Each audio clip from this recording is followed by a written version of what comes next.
We've all heard the story. Adam, the first man, placed in the Garden of Eden, walking with God in the cool of the day. He is the beginning, the starting point, the one from whom all humanity supposedly descends. From Sunday school to sacred texts, this image is etched into the collective imagination of believers around the world. But what if that image, as familiar and foundational as it seems, is incomplete? What if Genesis itself is whispering a different story beneath the surface, one that most have never dared to ask? Take a closer look at the story of Cain, Adam's son. After killing his brother Abel, he is banished, but then says something strange to God. "Whoever finds me will kill me." Wait, who else is there? At this point in the story, we've only met Adam, Eve, Cain, and Abel. Abel now dead. Yet Cain fears others. Then, shortly after, he takes a wife. Then he builds a city. A city? For whom? Who are these other people? Where did they come from? The Bible doesn't answer directly. Genesis offers no name, no detail, no footnote, just a gap. An eerie silence that has puzzled scholars and seekers for generations. Could it be that Adam wasn't the first human in the biological sense, but the first of a different kind? The first man called into covenant, placed in a sacred space, and held to a divine law. This is where the Book of Jubilees shatters the surface. An ancient text once cherished by early Jewish communities, Jubilees claims to fill in the spaces Genesis leaves open. And what it reveals is nothing short of paradigm shifting. If we dare to look again, not with tradition-bound eyes, but with the courage to follow the truth wherever it leads, we may just discover that the story we thought began with Adam actually began long before him. Most readers don't notice it on the first pass.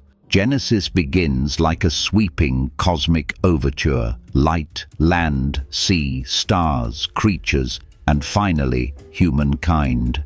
Genesis 1:26-27 declares, "Let us make man in our image. Male and female, he created them." It sounds final, comprehensive. Humanity, plural, collective, created in God's image to steward the earth. No names, no garden, no specific setting, just a majestic declaration of divine purpose. And yet, when the page turns to Genesis 2, the tone shifts. Suddenly, we are no longer hovering above creation with a panoramic view. We zoom in. We meet a man, one man, formed from the dust, given breath, placed in a specific garden, alone, incomplete until a woman is drawn out of his side. For centuries, theologians have struggled to reconcile these two accounts. Are they meant to be one story told twice from different angles, or are they pointing to something deeper, something layered? Biblical scholars often divide them along source traditions. Genesis 1 attributed to the Elohist, structured, cosmic, ordered. Genesis 2 to the Yahwist, intimate, earthy, personal. But the divide may go beyond style. It may reflect two different kinds of beginnings. In Hebrew, the word Adam can mean humanity in general, as in Genesis 1. But in Genesis 2, the definite article appears, Ha-Adam, the man. This shift from collective to specific is not accidental. Genesis 1 tells of humankind in plural unity. Genesis 2 tells of an individual man set apart. One represents all. the other is chosen from among them. This observation has given rise to what many call the dual creation hypothesis. The idea is not new. Ancient rabbis, early church fathers, and modern scholars alike have wrestled with this tension. Could Genesis 1 describe the creation of a general human population, and Genesis 2 zoom in on the appointment of one man, Adam, for a divine role? If so, then Adam wasn't the first human biologically, but the first human covenantally, the first to receive divine law, the first to be judged according to it. This changes everything. It reframes the Eden narrative from being about the creation of man to being about the commissioning of a priest. It transforms Adam from progenitor of the species into representative of a relationship. And it leaves us with a haunting question. If Adam was chosen from among many, then who were the others? And what did they become when Eden closed its gates? Long before Adam drew his first breath, before Eden bloomed with sacred purpose, before the dust of the ground was shaped into flesh and given life, something unshakable was already in place. The Book of Jubilees, an ancient and often forgotten text once revered by early Jewish communities, reveals a truth that reshapes everything we think we know about Genesis. In Jubilees 1:29-30, we are told that the commandments, statutes, and ordinances, the very structure of covenantal law, were not crafted in response to Adam's creation or Israel's wandering.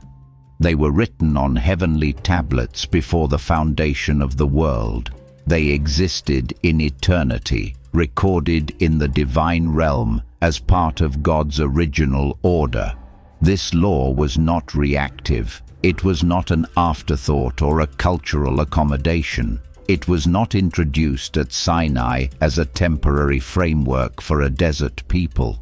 According to Jubilees, it predates the stars. It is not ethnic. It is eternal. It is not national. It is cosmic.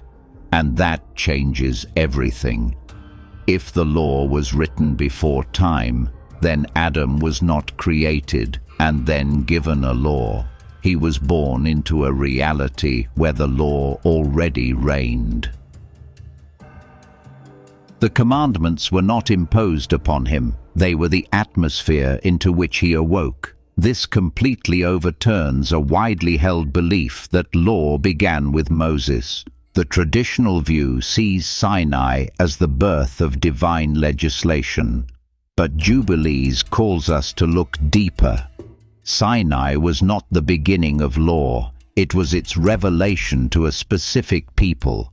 The origin was higher, older, hidden in the eternal archives of heaven. The law that judged Adam was the same law that Moses would later receive in written form. It had always been there, inscribed on heavenly tablets, waiting for someone on earth to carry it, or to break it. And Adam did break it, not merely by disobeying a simple command, but by violating an eternal covenant that predated his existence. This casts Eden not as a place of innocence lost by mistake, but as a courtroom of divine responsibility, where the first appointed image-bearer stood under the gaze of heaven's law. Adam's fall was not the start of sin. It was the first earthly fracture of an unbreakable covenant. So the question we must ask is no longer, when did God give the law? But when did the law begin to govern creation? And once we see that it ruled before Adam, another question follows with unsettling force. What, then, was Eden's true function within that system? Was it merely paradise, or was it a sanctuary, a place of priestly duty, a sacred court where divine law met human choice? The answer lies in the next revelation. When most people imagine Eden, they picture a vast, pristine world, a paradise that encompassed all of early creation, the perfect starting point for humanity itself. But Genesis 2:8 tells a far more focused story. Now the Lord God had planted a garden in the east, in Eden. Not the whole earth, not the universe. A garden planted in a specific place with borders, direction, and intention. The language implies not totality, but selection. Eden was not the world. It was a portion of it, a sacred space, carefully chosen and set apart. The Book of Jubilees affirms this distinction. Eden is never described as synonymous with the planet. Instead, it is portrayed as a defined location within creation, holy, bounded, and consecrated. Jubilees paints Eden not as a wild, natural paradise, but as a cultivated sanctuary. It is not just beautiful, it is sacred. And that distinction changes everything. Because if Eden was set apart from the rest of the earth, its purpose must also have been different. It was not just a home, it was a holy place. This sacred reading of Eden is echoed in Ezekiel 28:13-14, where Eden is described as the garden of God and the holy mount of God. That language, mountain, holy, God's garden, is not metaphorical poetry. It is priestly architecture. In the Bible, mountains are often where God dwells and reveals his presence. Mount Sinai, Mount Zion, the Mount of Transfiguration. To describe Eden as both a garden and a mountain is to evoke a space where heaven and earth converge. Eden is not just the beginning of geography, it is the first temple. This makes sense of the layered symbolism within the Eden narrative. The presence of God walking in the garden, the cherubim guarding its entrance, the tree of life at its center, all images mirrored later in the tabernacle and temple. In fact, every detail of Eden finds its echo in the priestly design of Israel's sacred spaces. The temple was a microcosm of Eden. Eden was the prototype. It was not the beginning of human civilization. It was the beginning of divine communion. And if Eden was a temple, then Adam was not just the first human. He was the first priest. He wasn't placed there simply to live, but to serve. His task was not mere survival, but worship, guardianship, and obedience. Eden wasn't a passive paradise. It was a covenantal chamber, alive with sacred duty. This shifts the entire meaning of Adam's presence there. He was not simply the first man in a garden. He was the first image-bearer entrusted with holy ground. And now we must ask, if Eden was a temple and Adam its priest, what exactly was his role? What did it mean to keep the garden? What was he guarding it from? And who or what was watching from beyond its gates? The answers begin to emerge in the next revelation. In Genesis 2:15, the role of Adam is defined with two deceptively simple Hebrew verbs, avad and shamar. The verse reads, "The Lord God took the man and put him in the Garden of Eden to work it and to keep it." On the surface, it sounds agricultural, Adam as the world's first gardener. But in the original Hebrew, these words carry weight far beyond soil and seed. Avad means to serve, to minister. Shamar means to guard, to keep watch. These are not farming terms, they are priestly terms. The exact same words are used in the Book of Numbers to describe the duties of the Levites in the tabernacle. Adam's task was not manual labor, it was sacred service. Eden was not farmland, it was a temple. This priestly reading is confirmed in the Book of Jubilees. In chapters 3 and 4, we are told that Adam was placed in Eden not merely to enjoy it, but to observe the law that was already established. Eden, then, was not the birthplace of mankind in general. It was the center of covenantal relationship. Adam was not the biological beginning. He was the appointed guardian of divine law. His role was not to populate the earth, but to represent heaven's order on it. And this distinction becomes even more profound when we consider Cain. After murdering Abel, Cain is exiled. But then comes a detail that breaks the timeline wide open. He fears others will find and kill him. He finds a wife. He builds a city. For whom? According to Jubilees, Adam and Eve had many other sons and daughters, some of whom likely lived outside Eden. But the presence of a broader population implies something deeper.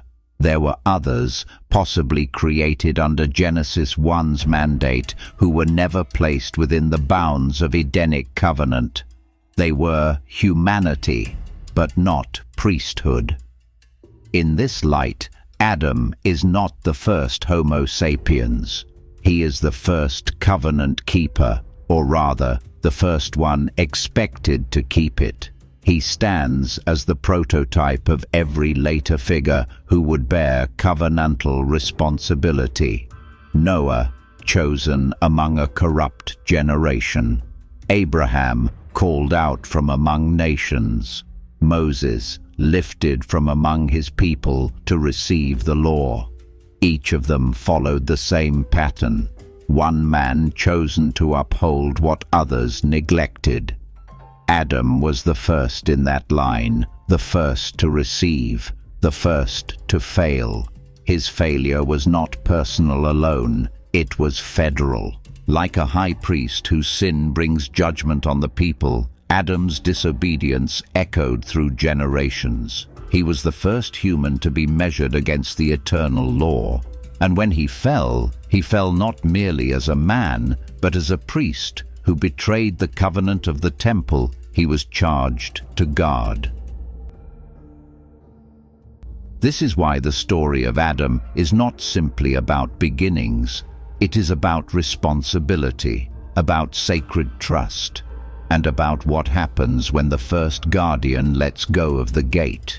If Adam was the only man and his family the only people, then Cain's fear makes no sense. After murdering his brother Abel, Cain cries out to God in Genesis chapter 4:14, "Whoever finds me will kill me." But who exactly is he talking about? At this point in the biblical narrative, we've only met 4 individuals: Adam, Eve, Abel, and Cain himself. Abel is dead. Eve wouldn't kill her own son. Adam, we assume, is not the threat. So who are the others Cain is afraid of? And if no one else exists, why does God respond by placing a mark of protection on Cain? Protection from whom? This moment opens a fracture beneath the surface of the Genesis narrative. It suggests that there are more people than the text has explicitly introduced. And indeed, the Book of Jubilees confirms this suspicion. In Jubilees 4:9-10, we're told that Adam and Eve had many sons and daughters, children not named in Genesis, but who likely lived outside the boundaries of Eden. These offspring may have begun their own settlements, forming communities removed from the covenantal center. Cain's fear, then, is not paranoia. It's a recognition that others exist beyond the garden's gates, others who do not live under the same divine arrangement. This realization complicates everything. Adam was not alone in a literal sense, but he was alone in a sacred sense. He was the first to be placed inside the garden, the first to be given the law, the first to break it. He was not the only human, but he was the only human held to the terms of the covenant. In other words, Adam was not the only man walking the earth. He was the first man judged under heaven's law. He bore a burden others did not yet carry. This is what theologians refer to as federal headship. Adam's role was representative. His obedience or disobedience would ripple outward, shaping not only his own destiny, but the spiritual trajectory of all who came after him. This concept redefines what first really means. It doesn't mean biologically first. It means first in function, first in responsibility, first in covenant.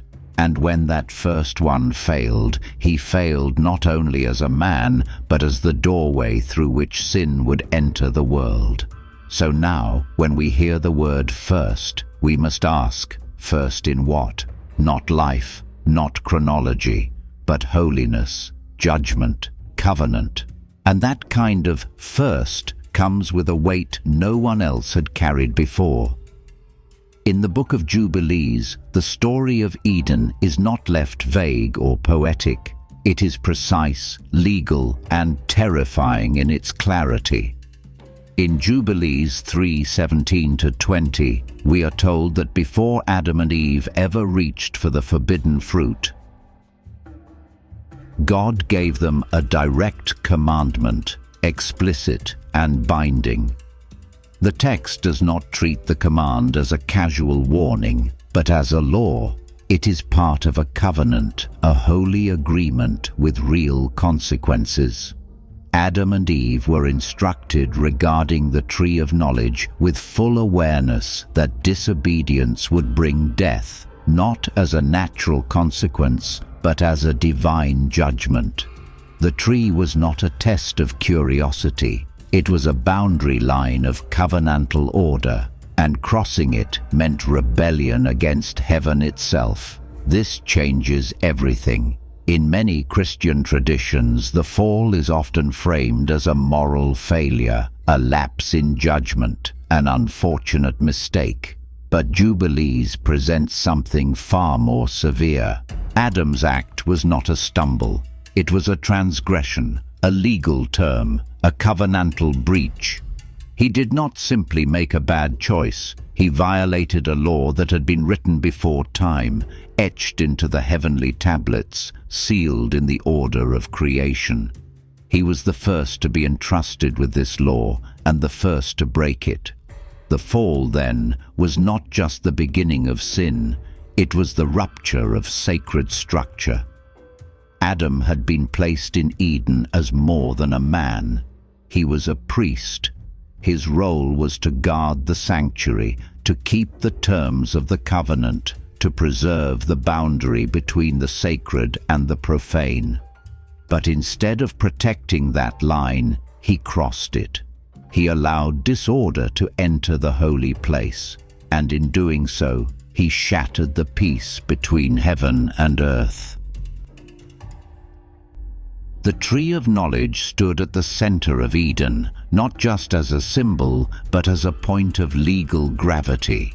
To eat from it was to reject the limits set by divine wisdom, to reach for sovereignty, to redefine good and evil on human terms. And that is exactly what Adam did. The violation was not private, it was cosmic. Adam was the covenant head, the first human appointed to live under the terms of eternal law. When he failed, he didn't just lose a garden, he broke alignment with the heavenly realm. This is why the consequences are immediate and severe. The ground is cursed, the woman suffers in childbirth, the man is driven out, and at the gate of Eden, cherubim stand guard, not to keep man in, but to keep rebellion out. Eden was not just a paradise lost, it was the scene of a covenant shattered. Once we understand this, the entire narrative shifts. The story of Adam is not a fable about human weakness. It is the record of a sacred trust broken in the very temple of God. And Adam, once appointed as guardian of the covenant, becomes its first violator. What fell in Eden was not innocence, it was divine order. And what followed was not just exile, it was the long shadow of judgment stretching over the world. When discussing the origins of sin, many turn to the story of Adam as its obvious entry point. But the ancient texts preserved in the Book of Enoch and the Book of Jubilees introduce a disturbing complexity to that assumption. In these writings, we encounter the Watchers, celestial beings once entrusted with observing creation from above, who rebelled against the divine order in a catastrophic way. Enoch names them. Shemihazah, their leader, orchestrated the descent of angels onto Mount Hermon. There they made a binding oath to take human wives, violate heavenly law, and produce offspring of terrifying power, the Nephilim. This rebellion happened before the flood, but chronologically it may have even preceded or paralleled the fall in Eden, depending on how the timeline is interpreted. So who sinned first? Who truly breached God's law? At first glance, it seems the Watchers were the original transgressors, divine beings who crossed forbidden boundaries. But here's where the distinction becomes critical. The Watchers acted in rebellion, yes, but they were never part of a covenant. They were not given earthly law to follow. They were not appointed as mediators of divine order on earth. They fell from a distance, from the outside. Their rebellion was catastrophic, but it was not covenantal. Adam, by contrast, was placed directly into a sacred space, entrusted with specific commandments, and warned explicitly about the consequences of disobedience. According to Jubilees 3, he was not ignorant, he was not confused, he was chosen. In the heart of Eden, the first temple, Adam stood as the covenant man, God's appointed representative on earth. When he violated the command, it was not merely a moral fall, it was the first covenantal collapse in human history. It took place not in the heavens, but at the very center of the holy mountain where heaven and earth met. This difference reveals something profound. The Watchers broke the structure of the heavens by acting beyond their domain. But Adam shattered the sanctuary from within.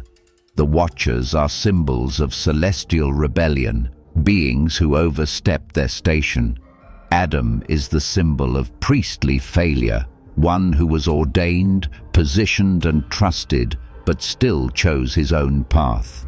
His failure was not just disobedience, it was betrayal of trust.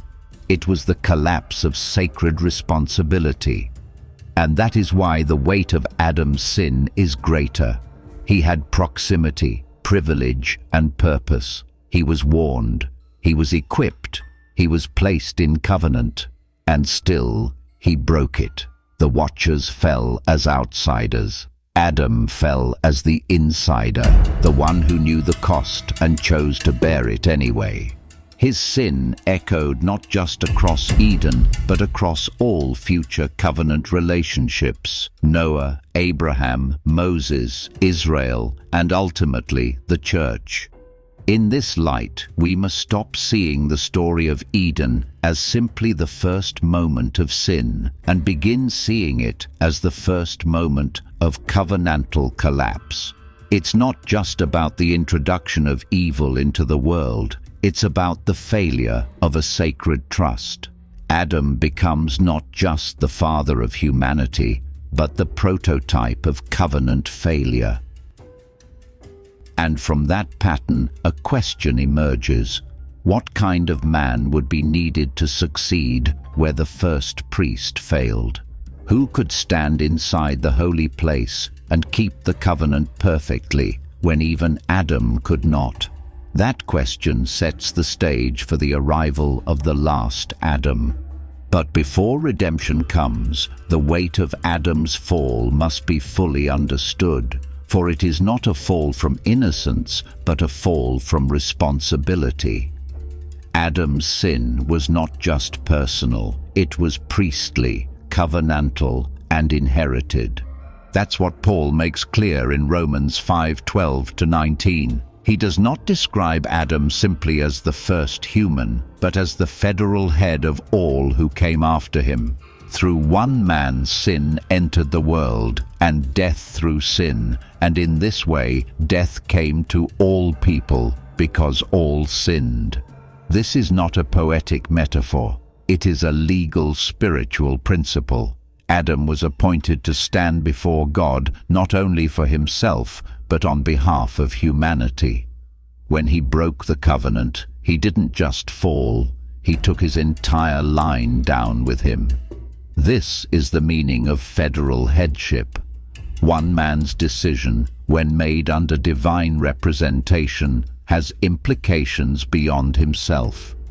Just as a king's treaty binds his nation, or a priest's offering covers his people, Adam's failure wasn't private, it was public, cosmic. It established a legacy. His sin became the doorway through which death, corruption, and separation entered into the bloodline of every human born after him. Not because we all eat the same fruit, but because we all come from the same broken root. That's why Cain was already wounded before he struck Abel. Why Seth, though righteous, still carried the weight of mortality. Why even Noah, chosen to restart creation, stumbled into shame and curse. Why Abraham, the father of faith, could not escape the grip of death. The line was cursed, not because God is cruel, but because the covenant was real. Eden wasn't a fable, it was a legal, spiritual sanctuary. And Adam didn't just break a rule, he broke the foundation of representation. This is what makes Romans 5 both terrifying and hopeful. Terrifying because it reveals how deep the fracture runs. Not one of us is born neutral. We inherit more than DNA. We inherit exile. But hopeful because the same structure that allowed one man's failure to damn a race also allows another man's obedience to redeem it. Paul writes, "For if, by the trespass of the one man, death reigned, how much more will those who receive God's abundant provision of grace reign in life through the one man, Jesus Christ?" So Adam was not the first man biologically, but the first man covenantally, the first to stand as humanity's representative in the temple of God, the first to fall, and through that fall establish a pattern of failure that only a second Adam could reverse. This is why the question of who sinned first matters far less than who carried the weight of covenant first, and Adam carried it poorly.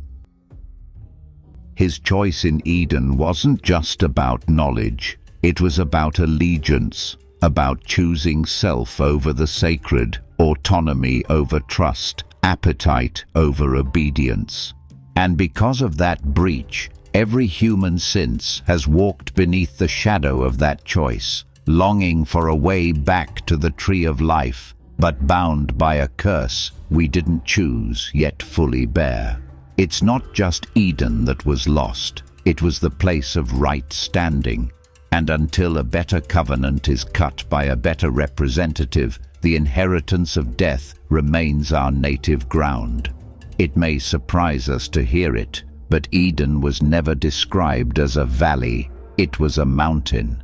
Ezekiel 28:13-14 makes this unmistakably clear. You were in Eden, the garden of God.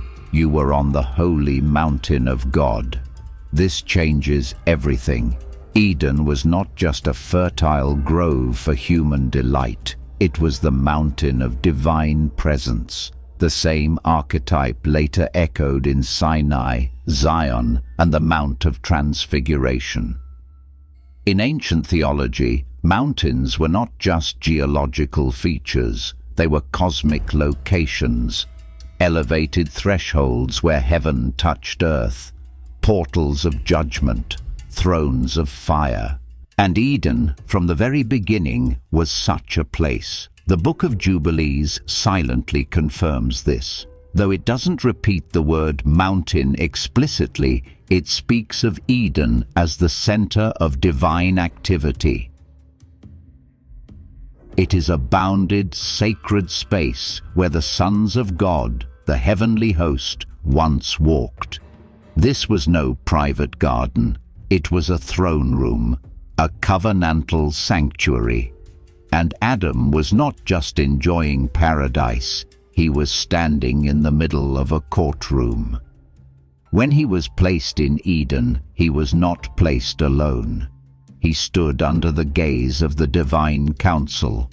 The sons of God were there. The heavenly watchers bore witness. He was charged with keeping the law inscribed not on human parchment, but on heavenly tablets, cosmic records written before time, as stated in Jubilees 3. These were not just rules for good behavior, they were divine statutes, the backbone of covenantal life. And Adam stood as the first recipient, the first guardian, the first test case. This is why his fall could not remain small. His disobedience did not occur in isolation. It happened in the holiest court in existence, on God's mountain, before the throne of divine order. Eden, as a mountain, was the stage not only for fellowship, but for judgment. It was the site of humanity's first divine trial, and Adam was both defendant and representative. His actions had witnesses in heaven. The sentence rendered in Eden was not simply about exile. It was a cosmic declaration that covenant had been breached. To imagine Eden as merely a beautiful orchard is to shrink the stage of this epic. In biblical imagery, mountains are always places of reckoning. Mount Moriah, Mount Sinai, Mount Carmel, and at the very beginning, Eden. Each time, humans are brought up to meet God, and each time a choice is made, a line is drawn, and a judgment follows. Eden was no different. It was the original high place, the primal throne room.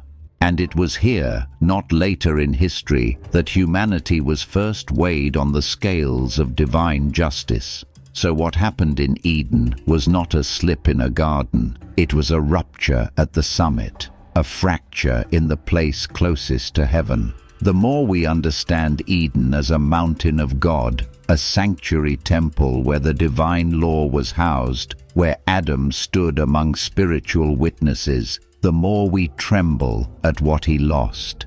It was not just innocence, it was access. Access to the highest point of communion, to the mountain where heaven met earth. And once that access was severed, the descent began, not just for Adam, but for all of us. From the high place to the dust, from priestly privilege to exilic silence. But the story doesn't end with exile, because if Eden was a mountain and God's pattern never changes, then one day another mountain must rise, another man must climb it, and another covenant must be kept, this time not broken. But that hope waits. For now, we must understand, Eden was not the birthplace of myth. It was the first courtroom of glory, a mountain of divine fire. And Adam stood there, once. There were 2 trees in Eden, but they were more than just trees. They were cosmic symbols, rooted in the soil of creation, but stretching into eternity. One was the tree of life, a symbol of divine union, covenantal obedience, and the flow of unbroken life. The other was the tree of the knowledge of good and evil, a doorway to autonomy, to self-determination outside the bounds of sacred law. When Adam stood before them, he wasn't choosing a fruit. He was choosing a way, a knowledge, a mountain of his own making. He chose to know apart from God, to grasp wisdom without waiting for the giver of wisdom. And in doing so, he shattered the very priesthood he had been entrusted with. That moment became the pivot of history. The tree of knowledge, though rooted in Eden, cast a shadow that stretched across millennia. That choice did not simply remove Adam from a garden. It removed all of us from the presence of God. It cut off access to the tree of life. It ended the first covenant, not with thunder, but with a quiet bite. And in that silence, death entered. Adam, the federal head of creation, had made his choice. And now the world waited for another mountain, and it came. Golgotha was not covered in beauty. There was no garden, no river, no cherub to guard the way. Only a skull-shaped hill outside Jerusalem, bare, dry, and forsaken. But it was a mountain, and on that mountain stood another man, another priest, another Adam. And he too faced a choice. In the Garden of Gethsemane, just hours before, he pleaded, "If it be possible, let this cup pass from me." But then he chose, "Yet not my will, but yours be done." Where Adam reached for knowledge without obedience, Christ submitted in agony for the sake of covenant. And the tree he bore was not of Eden, but of execution. Yet that cross, raw, bloodied, splintered, became the new tree of life. From Eden to Golgotha, Scripture unfolds not just a journey through time, but a war between 2 mountains, 2 altars, 2 Adams. The first was clothed in glory, yet chose rebellion. The second was stripped of dignity, yet chose obedience. One fell beside a tree and cursed his lineage. The other hung upon a tree and redeemed it. The Apostle Paul saw this clearly. In Romans 5 he declares, "As by one man's disobedience many were made sinners, so by one man's obedience many will be made righteous." The covenant was broken in Eden, but fulfilled at Golgotha. The mountain that once symbolized loss was answered by a mountain of redemption. This is no coincidence. God does not deal in random parallels. He writes history like poetry, structured, mirrored, divine.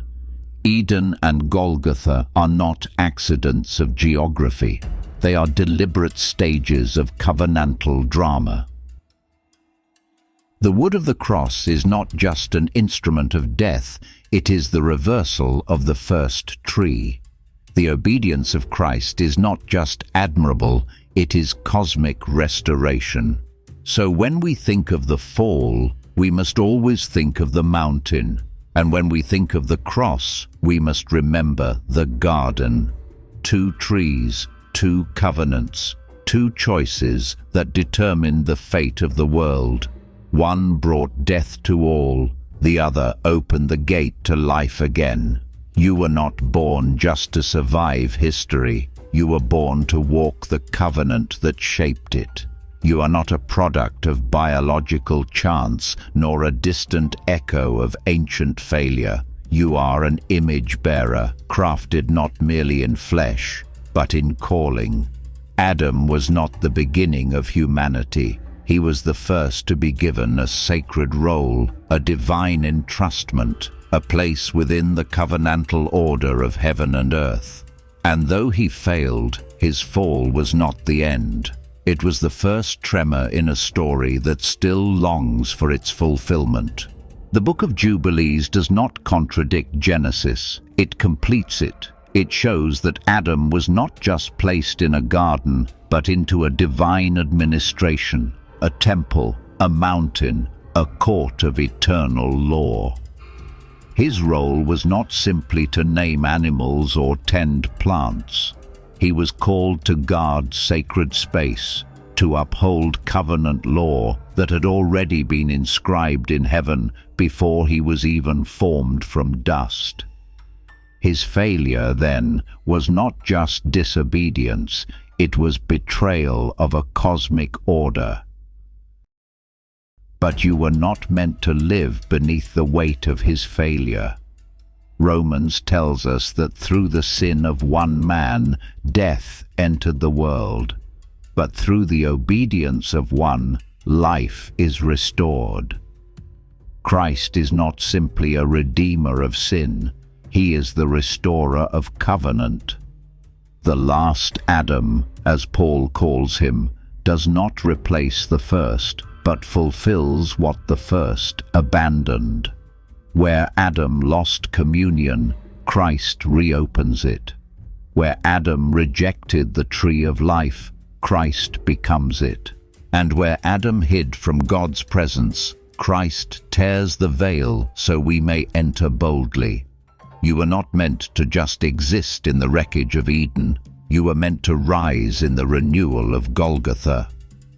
This is the shift the Book of Jubilees invites us to make. To no longer read Genesis as a myth of origin, but as a mirror of vocation. To see that the first man was not just the first sinner, but the first witness, the first priest, the first to walk where we are now called to return. His story is not ancient tragedy, it is a warning and a prophecy. For if the law was written before time, and if Adam was placed in a covenant not of his own making, then so are you. That's the part we often miss. The fear that comes with these forgotten truths, watchers, broken laws, Edenic courts, is not meant to paralyze us.